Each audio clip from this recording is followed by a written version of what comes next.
Salut à tous. Cette semaine, je vous propose qu'on s'intéresse à 3 pilotes qu'il va falloir scruter et dont les performances seront à observer de près cette saison. Alors entre déception et nouveaux objectifs, on regarde ça ensemble, c'est parti.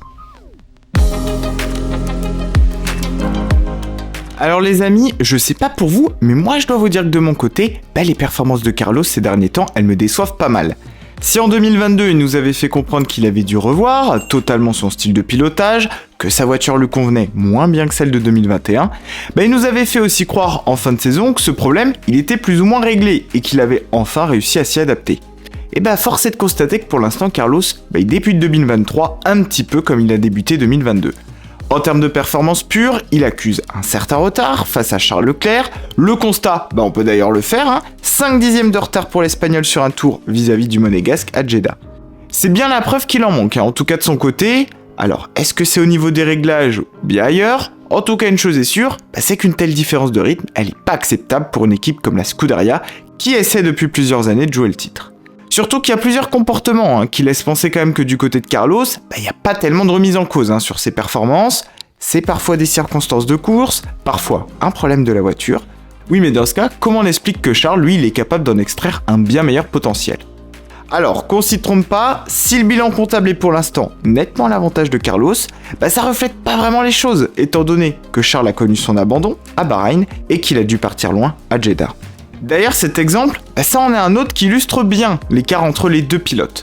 En partant 12ème, Leclerc il est quand même vite revenu dans les échappements de Carlos, qui pourtant partait 8 places plus haut, il faut le rappeler. Alors on peut donc facilement imaginer que Charles se serait battu au moins au niveau d'Alonso dans une configuration un petit peu plus classique de course.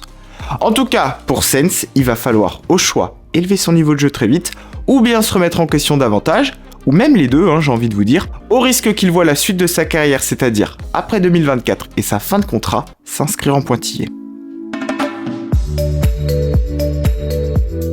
Autre sujet de discorde, j'ai envie de vous parler de Lance Stroll. Alors c'est un pilote qu'on a toujours un petit peu du mal à cerner.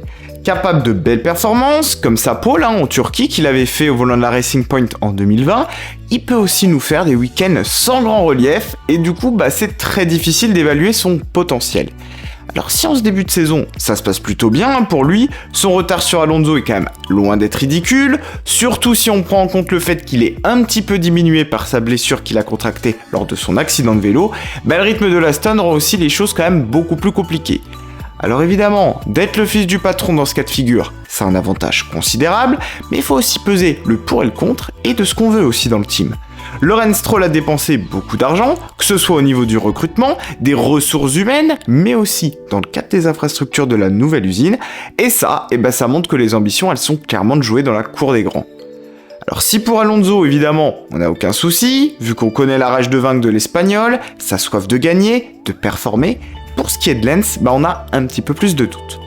Même s'il faut bien l'avouer quand même, le fait qu'il ait couru à Bahreïn alors qu'il était fortement diminué, ça montre déjà qu'il n'est pas là par hasard et que piloter une F1 c'est aussi ce qu'il aime le plus et qu'il est capable de temps en temps de prendre sur lui et de serrer les dents. Maintenant, il faudra voir si cette saison, il sera capable de garder un niveau, si ce n'est égal à Fernando, en tout cas pas trop éloigné de l'Espagnol, pour ne pas qu'en interne on réfléchisse malgré tout à d'autres noms potentiels.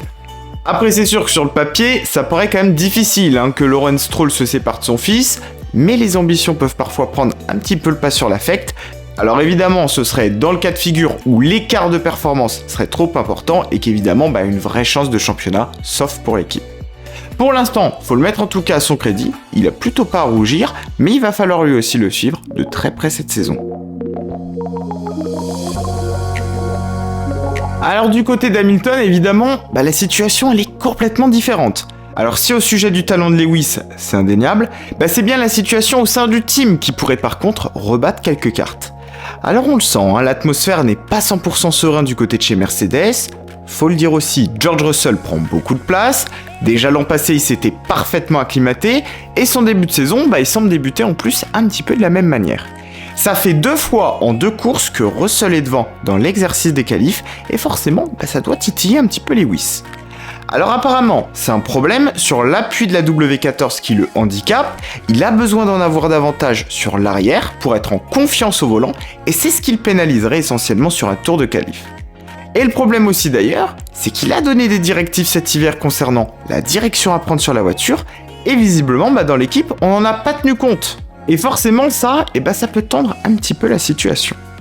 Surtout que ne l'oublions pas, Russell a piloté pendant 3 ans chez Williams, dans une équipe où on avait clairement une voiture qui était perfectible, et au volant de laquelle, forcément, il a fallu jouer des coudes, trouver des réglages et des astuces pour qu'elle convienne davantage à son pilotage, et ça, c'est un exercice qu'Hamilton a eu moins l'opportunité de faire, puisqu'il a été pendant longtemps, faut le dire, au volant de voitures compétitives.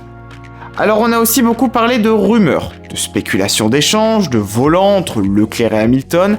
Alors bien sûr, on n'en est pas encore là. D'ailleurs, Charles lui-même a démenti, même si j'ai envie de vous dire que de toute façon, il n'avait pas vraiment le choix. Mais évidemment, il n'y a jamais de fumée sans feu en Formule 1, on le sait que trop bien, et surtout, il faut rien prendre pour argent comptant, alors faut malgré tout qu'on reste sur nos gardes. Alors, fin de règne d'Hamilton chez Mercedes, c'est ce qu'il faudrait scruter du côté du pilote britannique. Après, chez les Flèches Noires, ça peut aussi vite se débloquer, on le sait, et on pourra retrouver potentiellement les podiums à la régulière, mais maintenant, avec Aston Martin, ce sera quand même une autre paire de manches, et on aura le temps à mon avis d'en reparler d'ici là. Et vous, qu'est-ce que vous pensez de la situation de ces 3 pilotes ? Dites-moi tout en commentaire. Merci à tous en tout cas d'avoir suivi cette vidéo, n'oubliez pas le petit like et l'abonnement les amis, je compte sur vous, et nous comme d'habitude on se retrouve très vite, alors prenez soin de vous et à bientôt sur la chaîne.